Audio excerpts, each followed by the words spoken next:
ஏகதண்டாய வக்ரதுண்டாய கௌரி தனயாய தீமஹி. இன்றைக்கி டேவை ரொம்ப பாசிட்டிவாக ஸ்டார்ட் பண்ணியாச்சு. எனக்கு கடவுள் நம்பிக்கை ரொம்ப ஜாஸ்திங்க. ஆனால் விரதம் இருக்கிறது, பூஜை பண்ணுறது, அந்த மாதிரி ஃபார்மாலிட்டிஸ்லாம் நான் என்றைக்குமே ஃபாலோ பண்ணது கிடையாது. இன்றைக்கி என்ன லன்ச் அப்படின்னு பார்த்தீங்கன்னா, பீட்ரூட் பொரியல். பீட்ரூட் துருவுறது தாங்க எனக்கு இருக்கிறதுலே பிடிக்காத வேலை. அதனால தான் நான் ஒரு சாப்பர் வச்சுருக்கேன். ஸோ அதில் பீட்ரூட்டை நல்லா ஃபைனாக சாப் பண்ணி எடுத்துக்கிட்டேன். தட்டைப்பயிர் புளிக்குழம்பு இன்றைக்கி தேங்காய் போடாமல் பண்ணியிருக்கேன். காலை சாப்பாடு இன்றைக்கி ப்ரெட் டோஸ்ட்டு தாங்க.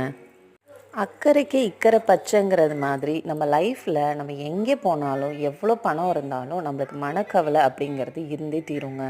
அதை எந்த அளவுக்கு நம்ம பாசிட்டிவாக ஹேண்டில் பண்ணி லைஃப்பை பாசிட்டிவாக கொண்டுட்டு போகிறோங்கிறது தான் நம்மளோட தனித்திறமை. அந்த பாசிட்டிவ் மைண்ட் செட் தாங்க கடவுள் அப்படின்னு நான் நம்புகிறேன். தேங்க்யூ ஃபார் வாட்சிங். பை.